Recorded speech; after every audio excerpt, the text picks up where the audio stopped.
toutes, bonsoir à tous, bienvenue à la Cinémathèque française. Merci beaucoup d'avoir garni copieusement cette salle Henri Langlois en ce temps estival, donc pour l'ouverture de cette rétrospective consacrée à Michel Gondry. Alors c'est une vraie fausse ouverture parce qu'il est déjà venu dimanche, où il a présenté Maya, donne-moi un titre, et puis Maya, donne-moi un autre titre, film qui sort aujourd'hui même, ce mercredi. Je vais d'abord faire les remerciements d'usage, remercier nos tutelles, le ministère de la Culture, le CNC, notre partenaire ambassadeur et les mécènes de la Cinémathèque française, Chanel, la Fondation Gann pour le cinéma et Netflix.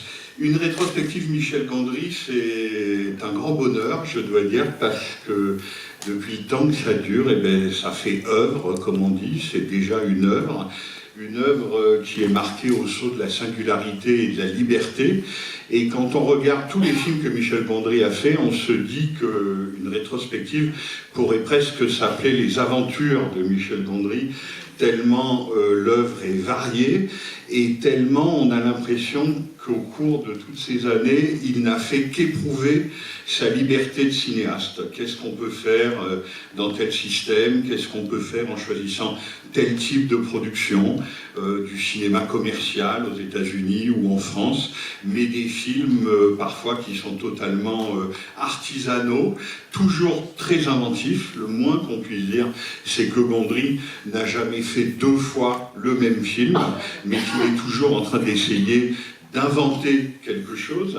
Le film que vous allez voir ce soir, c'est plutôt un autoportrait, enfin on est dans une veine autobiographique, clairement, qui était nouvelle chez lui dans la fiction, mais pas forcément dans le documentaire, parce qu'il avait fait un très beau documentaire sur le personnage qui a inspiré celui de Françoise Lebrun, qui est là d'ailleurs, Françoise Lebrun. Est-ce qu'elle est là?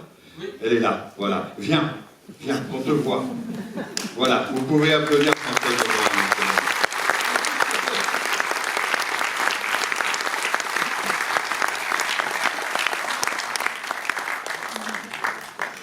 Voilà. C'est quand même toujours un immense bonheur de l'avoir avec nous et de l'avoir à la Cinémathèque, parce que la comédienne qu'elle est, on aime qu'elle nous accompagne. Donc vous allez la retrouver dans le film de ce soir. Et je disais éprouver sa liberté, parce que Michel Gondry a eu aussi la chance, et c'est pas si fréquent dans le cinéma, de faire ce qu'on appelle en musique un classique instantané.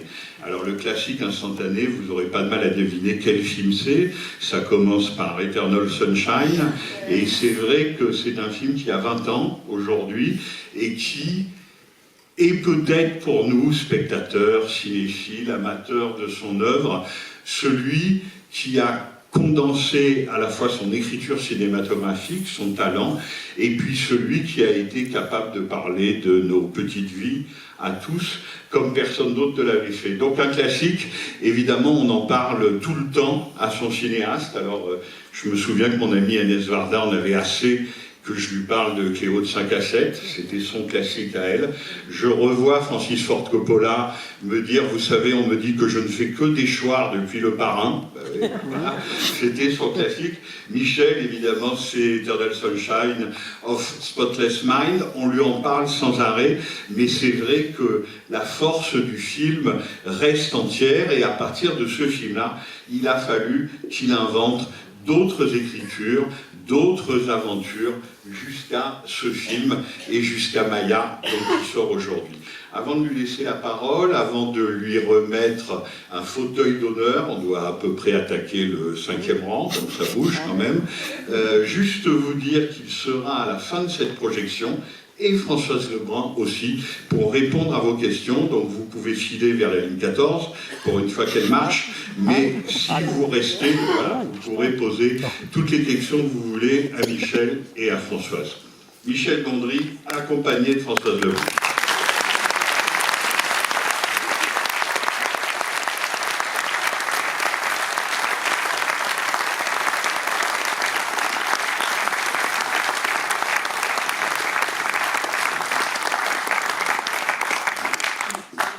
Bonjour, merci d'avoir repassé une couche sur Eternal Sunshine, mon film maudit, enfin le film qui m'a maudit, qui diminue, en passant le coup sur Eternal Sunshine, vous diminuez les autres. Non. Je suis quand même content de l'avoir fait, mais il y en a d'autres films que j'ai fait aussi que je préfère. Mais je vais pas renier. Donc ce film-là, bon, je ne vais pas cacher qu'il est quand même assez autobiographique. C'était un petit peu la fin de la fabrication de l'écume des jours.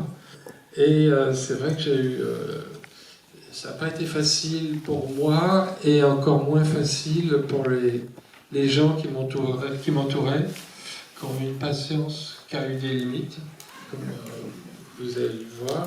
Et j'ai fait ce film un petit peu pour essayer de trier dans cette période ce que j'avais fait de constructif et ce que j'avais fait de destructif. J'ai essayé d'être honnête et j'ai fait des petites cartes et j'ai fait un côté positif, un côté négatif. Donc c'est un petit peu pour ça que j'ai fait ce film. Et aussi, quand on fait...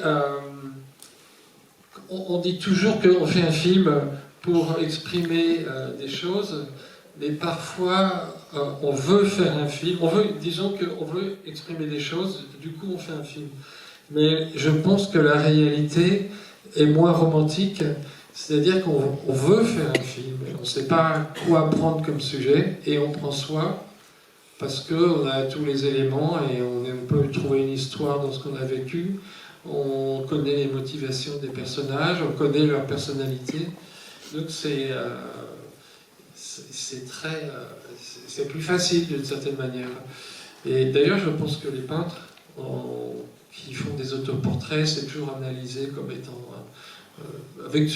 on y met de la psychologie, mais moi, je pense aussi qu'un jour, ils n'ont pas leur modèle, et ils se font eux, parce qu'ils ont envie de peindre une tête. Donc voilà. Alors, Françoise, qui est là, a joué le rôle de ma tante.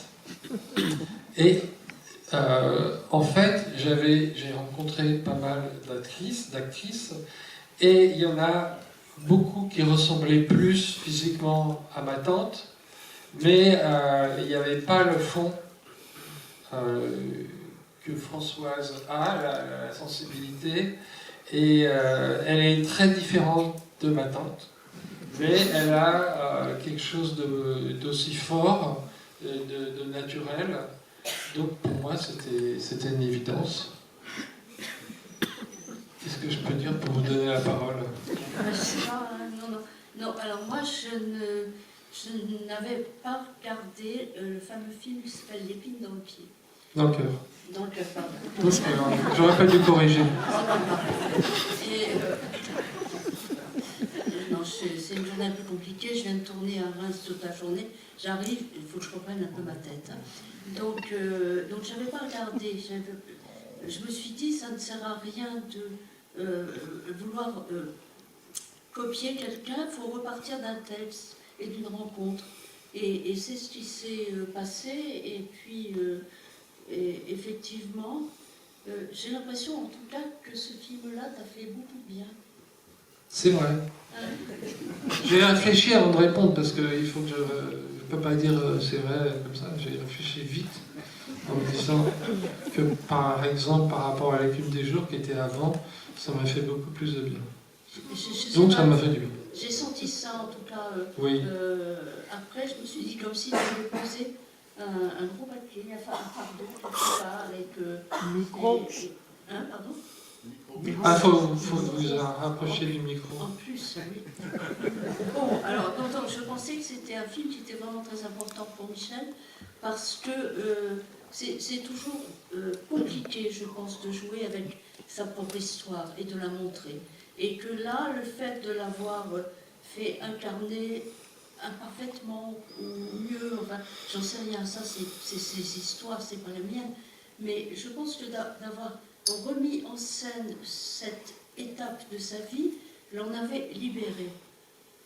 Oui, je suis d'accord, mais je dirais en plus que d'avoir toute une équipe qui soutient ce projet très personnel, j'ai été très touché justement que les gens oublient que c'était plus ou moins autobiographique et qui prennent ils ont pris mon problème de moi. C'est pas que je l'ai posé par terre, c'est que tous les techniciens et les gens qui m'ont aidé à faire le film, les acteurs, vous avez sorti mon problème de moi. Oui, peut-être, mais j'ai envie de dire que moi, en tant qu'actrice, tes problèmes ne me concernent pas. Non, je veux dire, j'ai un texte, j'ai des situations, et je ne vais pas me dire « Ah, c'est Michel avec sa tati ». Non, alors là, on ne sait pas où. Non, mais je comprends, je ne suis pas de la méthode, donc il n'y a pas forcément besoin de penser à ce qu'on dit, parce que après on fait des expressions qui ne correspondent pas. Enfin, bref. Bon, on va vous laisser regarder le film. C'est encore mieux que